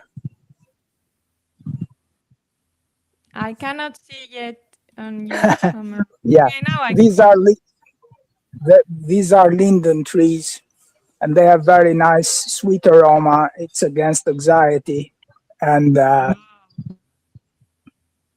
and So what country are you they at? are a Like, reminder of the trees that are for healing of the nation. yes. What is your country? Where are you from? And these are morning glories. Wow. Those are beautiful. Definitely. I love flowers. I don't remember what country you are from. It's probably the connection is a little bit like lagging. That's always the thing in these lives, that sometimes these connections doesn't work. Very pretty. Very beautiful. Thank you. Thank you, Kush, and thank for the Lord Jesus for everything. Okay, now you probably did have to go. All right, guys. We're gonna wrap it up. Thank you, Kush, for showing that. And sorry about this bad connection. It sometimes it does that. And I have to also go now. I'm excited. Hopefully tomorrow is even better than today, or at least same good. I don't really know how this can get even better, but I think it can. It can, because it's just weird. Thank you guys for watching this, and see you in next live. And thank you, Kush, my sweet brother in Christ. Thank you for sharing, and have an amazing day there. And okay, Kush came back. Kush, I have to go already. Yes, yes, I'm back on it. Please just be patient. This is the rose of Sharon. You see Wow. this flower? This Yeah. one. Wow. Yeah, this is Beautiful. very beautiful, and it's like also like like in the Song of Songs, and there are bees, and Yeah. those are fruit trees over there. Wow. Okay, and I hope that the signal is okay. You can see the sparrow. Look Wow. how it flies. These are Wow. olive trees. Yeah, it's so helpful. The Lord has helped me so much to understand His love. Over here in this Yeah. garden, and I've tried to help other brothers and sisters. Country. What is And your country? Where are you living? you can listen. You can listen to the birds. Yeah, these are olive trees. Yes, and these are some other roses that they are with their petals are like heart shapes. There is a Yeah. fig tree over there. That's another olive tree, But and where are there you is the from? What is the sunshine, country? What is the and country? and uh, and there is so I'll tell you something, Annie. That's very easy. Uh, the Lord says that He's like the wind. And Yeah. once, as I was walking in a path, I was, and I closed my eyes and was enjoying the sunshine and the breeze. And then I found that there was this beautiful hymn that said, "Heavenly Sunshine." You can write and find that and probably play that. It says, heavenly sunshine, filling our soul with glory divine. Hallelujah. I am rejoicing, singing his praises. Jesus is mine. So it's Wow. it's a very beautiful hymn. And there are neighbors over here, and those are cedar trees, and it's another reminder about His perfect peace. That Yes. that His promise that it's in Philippians 4 that about the peace that surpasses all understanding that Paul writes, but it's also from Isaiah uh, Yes. 26 that He has promised that He will keep our minds on peace and our hearts, and that's Amen. especially from Philippians, on the Amen. Philippians. Uh, Over there Amen. are roses, but there Gosh, are I there are have to people, go now because and I promised. so I promised, so I there have are to go people. because, gosh, Okay, I have to go now. okay, okay, So okay, Annie. I'm very see you thankful. next live and I'm very God I'm very bless. thankful. Okay, thank you. Be blessed. Be God blessed. bless. Okay, Bye bye. you Bye are welcome. Have a bye. blessed time, and Bye. blessings to your pet.